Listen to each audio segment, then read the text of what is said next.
Hello, I'm Allie Panchik of AHS-TV, and in this segment of The Best of the Nest, we would take a look at EHall Pass and how it's viewed from our students' perspective.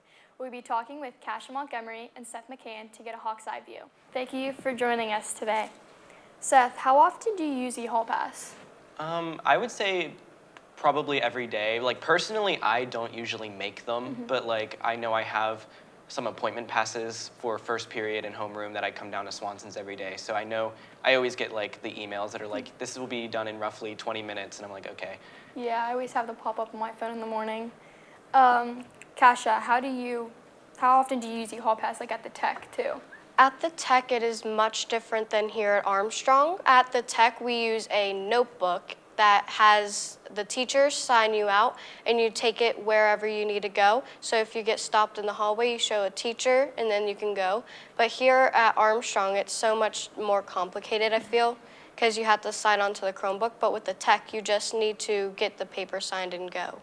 So it's much simpler there. Seth, do you prefer EHall Pass or the paper pass, and like why do you feel like that? I 100% prefer the paper pass because I just personally think it's easier to when you need to get somewhere quickly. Because I feel like if you're trying to do an EHall Pass, you have to waste more time in class to log onto your Chromebook, sign into Clever, go and to figure out exactly where you need to go, and then the teacher has to accept it, and it just takes too much time. Yeah. With the paper pass, they can just write where you need to go, sign it off, and send you out. Yeah, it's a really long process. Is that different for you at the tech? Elaborate on it, like. For the tech, I feel it's more, if I'm in my shop class, there's only a restroom for the boys because it's a welding program, which is mainly more for boys, per se. But for the girls, we have to actually get our signed pass, like a pass. So, but in the classroom, there's just a paper on the wall that we get to sign out and sign back in. But if we're in like an actual classroom, we have to use our agenda, which is our paper pass, so we keep on us at all times. So you prefer paper passes? Yes. Seth, in what scenario would EHall Pass be better than a paper pass, in your opinion? I think if there are like two students that have an issue with one another, it physically won't let you go to the bathroom if that other student is there. Yeah. So it keeps them from like meeting each other and it keeps them away from each other, which keeps away from a lot of disciplinary issues. Conflict. Yeah. In what scenario would you use EHall Pass, like over paper pass? I feel like if I was going to another teacher's classroom, it would be so much easier because I could send it to that teacher that I'm going to get approved, rather than having to go to that teacher's room, come back and get the paper pass signed by my teacher and that other teacher. Yeah, I agree with that. Seth, has EHall Pass got you in trouble or out of trouble in any way? I think there was the one time that I was doing a Best in the Nest with Senator Pittman, and there was a pass out for third period, and my teacher that I had at the time must not have seen it or something, and they marked me skipping. And so when they talked to me about it, it was literally just, oh yeah, we actually did have a pass for this, so you're good. So I think it keeps a good record. So it's unlike paper passes, with a paper pass you could just think you have one, and then there's no way of fully showing that you have one. But with the EHall Pass, it keeps a good record, so I think it's good that they can look back on that and keep you out of trouble. Yeah, I think it's more for seeing where students are and out of trouble. Has EHall Pass gotten you in trouble? I really do not think so. Maybe whenever the bathrooms are full, I think there has been a fight in one of the bathrooms. So it never let me go, so I just got out of that situation. Yeah. But not that majorly, no. Seth, how many teachers in this building that you have use EHall Pass? Probably none. None? I'm going to be honest. A lot of them that I have, they usually have appointment passes, so that's set at the beginning of the year. Yeah. So they might have used it then, but if we're going to the bathroom or something, I don't think a lot of my teachers really care enough to do it. And it saves me time. Yeah. So I know that recently they've been kind of they have had to do it more because it's been, wanted more. Yeah. So I think recently I've kind of used it a little more, but overall not very much. Yeah, I don't think many of my teachers really use it that much. They really just say just go. Yeah. How many teachers like in the tech and here use EHall Pass? I think all of my teachers here use the EHall Pass, and at the tech they do as well. For here, it's mainly like you can either do it or you can have your teacher do it, but mainly if you do it yourself, you can just send it and get it approved without having to interrupt the class and walk out. Yeah. So, yeah. So I guess it just depends on what teacher you have and like the situation. Seth, do you feel that there could be a better option to use than EHall Pass? I think in some cases, I think we should just go back to the paper pass. And I mean, there are some scenarios where like EHall Pass is better with like the whole keeping students out from, conflict and whatnot, keeping track of where the student is. But overall, I just think paper pass is easier for a lot of students and a lot of teachers too, because they don't have to go through the hassle of stopping class again and approving that pass or making sure that that student actually shows up to that classroom that they're supposed to go to. So I think just in general, I think paper pass would just be easier. I agree. How do you feel about the whole situation? I feel like EHall Pass is great for its own people. Like if you like it, if it's easier for you, go for it. But I feel the paper passes will be 1,000 times easier with just having to write where you need to go, have your teacher sign it, and go. Yeah. And it just doesn't take as much time either. It's like what you do at the tech, like that's easier. Yes. Seth, how do you feel overall, like over talking about this, how do you feel about EHall Pass overall? I think it's a good thing to have for maybe the middle school. I think they're a lot less likely to be trusted with going out in the halls by themselves and teachers knowing exactly where they are. But I feel like as you get older, you get a lot more busy. Yeah. And so you're constantly moving through like different classrooms throughout the day. And I think just constantly needing to go and get another pass approved over and over and over again just becomes kind of a hassle. Yeah. So I think, I don't know. I think that would probably just be better for the younger kids to kind of keep them in line and keep them in track. But once you get to like 10th or 11th grade, you should just get rid of it and go back to paper pass. So once they like mature and like find that their way. Yeah, they're more likely to be trusted like in the halls. So I Yeah. think that's the best time to get them off of EHall Pass. I agree with that. And how do you feel about EHall Pass and at the tech versus here and that kind of stuff? For EHall Pass here, I feel like, along with what Seth said, that the 10th graders, they should be good, but with the younger kids, they could be like with EHall Pass, they could be having to be in the restroom, but with the paper pass, if they're not in the restroom and they have that on them, the teacher that would stop them could be like, where are you supposed to be? And they would have to show the paper pass because it's physical. But with the EHall Pass, they could just lie about where they're having to be. Yeah. So I feel like, and that's how it is with the tech. If you get stopped, you have to show the teacher where you're supposed to be, and if you're not there, you can get in trouble. And you're really not supposed to have your phones in the bathroom, so like how would you show proof that where you're like supposed to be, We're going to look at EHall Pass here at AHS. Hello, I am Leia Shade of AHS-TV, and today we're taking a closer look at EHall Pass, and we are taking to the halls to see what students and teachers have to say. And today we're here with Graydon Sheasley. Graydon Sheasley. How do you feel about EHall Pass? I don't have any real opinions on it. I don't have any personal gripes with it. I don't have an argument against it, but I don't have an argument for it either. I think it's a waste of time. Why do you feel that way? It takes too long to make a pass. I don't like it. I think it takes up a lot of my time, and there's better ways to show that you're going somewhere. Like EHall Pass, it's very convenient. I think the idea behind EHall Pass is pretty good. I do think it's a good way to keep track of who is where and when, just in case that's something you should ever need to know. I do think it's good insofar as if there are two students that might have some kind of an issue that's known, of keeping them, separated as much as possible throughout the day. I think EHall Pass was a great invention because it keeps a better track of students, and in case they're gone too long, I can make sure they're safe. And how often do you use EHall Pass in your classes? Usually every day. About 5 times a day. I use it every morning during seminar. All the time, and sometimes kids forget to tell me they're back, so I have to go adjust their times too. So we have to make sure our students tell us, the teachers, that they're back so we can shut their hall passes off. Yes, I do.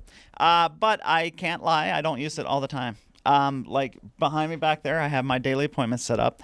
Anytime I send a kid to the nurse or something like that, I use EHall Pass. If it's a recurring thing, it's on EHall Pass as a record.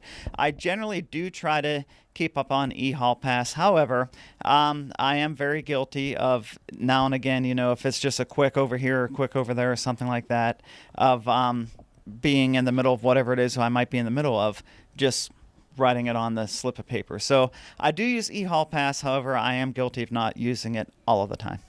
But have you ever had a problem with EHall Pass? Yeah, I have had a problem with EHall Pass. Sometimes an auto pass won't work, or sometimes a bathroom is too full. That's annoying, but I've never had like a serious technical issue. Oh my God, almost every single day because the Wi-Fi here doesn't work and it's just too much time. Oh, all the time. Sometimes it doesn't work, and then it'll come back, or you can't get the internet, and it's just computers. Me personally, no, but if the internet's down or slow, that's where a problem may occur. And can you describe to me a situation where EHall Pass could be like better than just like a paper pass? If two students have some sort of disagreement with the other, it doesn't allow them to go in the hallway at the same time, which could be a good idea. Yes. What situation? If a principal needed to see where you were. Due to the fact that if a student has a medical emergency, that would be a problem, and we could get them help more quickly in case they don't come back. Or if somebody needs that student, they call from the office or wherever, then we know where that student is. Honestly, I prefer the paper way because it's just way easier and doesn't take as much, like I said, multiple times of your time up. Yes, it is great because my students can stop and start their passes in the middle of class themselves, so I do not have to stop class to let students use the restroom or go somewhere.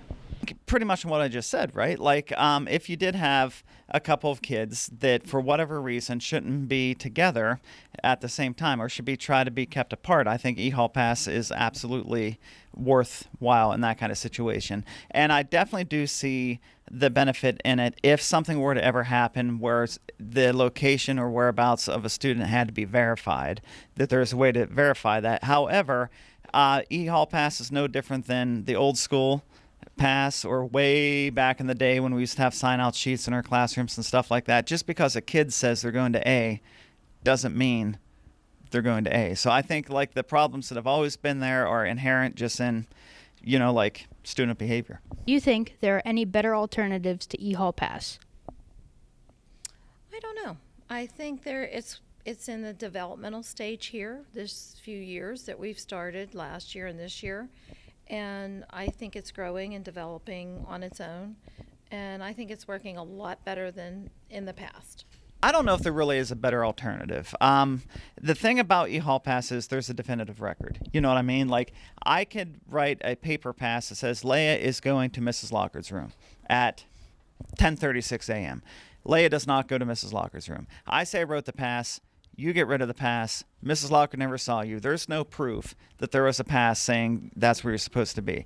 So with EHall Pass, there is definitive proof of at least where you are supposed to be, thereby holding you as a student accountable for not being where you're supposed to be. And that is probably the biggest benefit to it. And I don't think there's any other system that I'm aware of that could keep track in a method that puts the onus on you as a student to being where you say you're going to be. There might be some other ones that use internet out there, but I mean, as EHall Pass works, I think it's a great tool that we use. It's definitely better than paper, so there might be. There you have it, folks. Straight from the Hawk's Beak. Just as no two oak leaves are the same, your journey at IUP is uniquely yours. Yours to explore your interests, pursue your passions, discover your calling. You will face challenges. Success comes with challenges, but you'll never have to go it alone.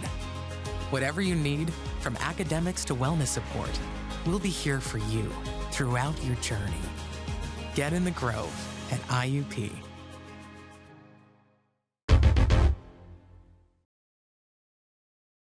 And we're back with more of AHS Best of the Nest. For those of you joining us, I'm Allie Panchik of AHS-TV, and I'm now joined by Chase Jablonski and Anderson Fabian to talk about EHall Pass here at AHS. Anderson, could you please introduce yourself to our viewers? Hi, I'm Anderson Fabian, and I'm a sophomore at Armstrong Junior Senior High School. Chase, could you introduce yourself to the viewers? I'm Chase Jablonski, 3-sport athlete, and I'm a junior here at Armstrong High School. Thank you for joining us here today. Anderson, how often do you use EHall Pass? I use EHall Pass quite a lot because I frequent the bathroom, and I probably use it 3-4 times a day. Okay. Chase, how much do you use it? Well, I use it about every other day. I'm really not for EHall Pass, but I use it about every other day. Okay. Anderson, do you prefer EHall Pass or the paper pass, and explain? I prefer EHall Pass. I think, for me at least, it's much easier to make. Instead of having to go to the bathroom with a paper hall pass, EHall Pass, you just sign in, send it to your teacher, pick your bathroom, and you're on your way. Yeah, but what if you're not allowed, you're not allowed your phone in the bathroom? How is that? Just get out your Chromebook. The school issues them to every student. Yeah. So it's pretty easy and convenient to make a hall pass. Do you prefer your hall pass or paper pass? I completely disagree with Anderson over there. I'm more of a paper pass guy because, say you get up and you ask your teacher to use the restroom, all right? So you go to your teacher like, hey, can I use the restroom? And she's like, yeah, you gotta make an EHall Pass. And you don't even have your Chromebook out. And then it's just a hassle. You gotta take the Chromebook out, log in, do whatever, put it in the EHall Pass. You can just go over, write your name down, where you're going, what time, go to the bathroom, be on with your merry day. It's just easier that way. Yeah, absolutely. I'm more of a paper pass guy. More paper pass. So you guys have two different opinions. Anderson, in what scenario would EHall Pass be better than a paper pass? I think it's easier when you're coming into school late because in the office, you can't really have a paper pass or they'd have to send your teacher an email. With EHall Pass, I'm coming in late, the office sends EHall Pass, bang, right to my teacher, and they know that I'm on my way into the school. And it's much more convenient than them having to open up their email. Yeah. In what scenario would you use EHall Pass over paper pass? Well, like Andy said, if you're late to school, but me personally, I'm just the perfect student, so I don't come to school late. So I'd probably agree with Andy on this one occasion on the EHall Pass. All right. Anderson, has EHall Pass ever got you out of trouble or in trouble? Believe it or not, EHall Pass has actually gotten me in trouble because I came in one day right in the middle of a period switch, okay? And I didn't report to the class that the EHall Pass was sent to because, like I said, during the period switch. But I think that was a one-time thing, just kind of an oddity. It should have went to the other teacher, but whatever. Yeah. Has it gotten you in trouble or out of trouble, Chase? It's gotten me in trouble, I mean, I had a study hall, so I went to a different teacher's classroom. So I grab the phone, I give the teacher a ring, because that's normally what I do. I give him a ring, he doesn't answer. Ring him again, doesn't answer. And then I just forgot to make an EHall Pass. And then next day he writes me up. He goes, you're going to Mr. Toy. Go to Mr. Toy, me and him talk it out. And he wasn't the happiest of campers, but I got out of it, I guess. But. Yeah. All right, Anderson, how many teachers that you have use EHall Pass? Probably about 50% of my teachers, but to me, the problem with EHall Pass is none of the substitute teachers use EHall Pass because you got to get online and stuff, and most of them are, I don't know how to say this kindly, but they have more years on them. They're older, and they're not as good with technology, so that's another thing where I see an issue with EHall Pass. Yeah. How much would you say, out of your teachers use EHall Pass? I would say about 70% of my teachers, they just prefer EHall Pass for whatever reason, and it upsets me deeply, but it happens, I guess. Anderson, do you feel there could be more of an option better than EHall Pass? No, I don't. I think EHall Pass is the greatest innovation in school's history. It just keeps everything so organized. You're able to see where the students are at all times. And I think it, in all honesty, keeps the school safer and more organized, just better, more well-oiled machine. That's true. I mean, how do you feel? Do you feel there could be a better option? I think this guy's an absolute joke over there because I don't understand how it can make the school safer. What way does it make the school safer? It's not, explain that to me. You ever know where the students are at all times, so you know they're not around causing mischief with other teachers and cutting classes and stuff? You can ring up a teacher. We got security guards for a reason. They're roaming the halls. Their doing job's whatever. not to watch the kids, Chase. They're roaming the They're halls. not They're making babysitters, sure they're everyone's security safe. guards. They're making sure everyone's safe. That's what's the point of the security guards if we have EHall Pass, apparently? They're security guards, Chase, not babysitters. They're keeping everyone safe, though. What do you mean? You're a joke. I'm a joke. Okay. Okay, Now, I'm sorry. Could you repeat the question again? do you feel there could be a better option than EHall Pass? Yes, the paper pass. Or you know what? There's phones in every classroom. Just ring up the teacher. All right? And they're like, oh, the student isn't in my class. The security guards can go look for him. Just send the security guards go looking for him. So now that we all know how you guys feel about EHall Pass and how they're so different from one another, just how do you just feel? Like your honest opinion. I think coming into this interview, I was a big EHall Pass supporter, and with the points Mr. Jablonski brought up, I think I was more able to understand where the other side and philosophy towards the paper Hall Pass came from, even though I still don't agree with it. I think there are situations and scenarios where the paper Hall Pass is necessary, but I still think EHall Pass is far superior. Okay, so now that we know your feelings, how do you feel about EHall Pass? You know what? I'm still not an EHall Pass fan. It's just not for me. You can just have a pencil in your pocket, go down, write down where you're going, what time. You know, I completely disagree with his views, except the fact when you're coming to school late, but I never come to school late, so there's really no point for me to ever have to use an EHall Pass. Okay, well, thank you, Chase and Anderson, for joining us today to get the Hawk's Eye view on EHall Pass. Until next time, I'm Allie Panchik of AHS-TV. Keep on soaring.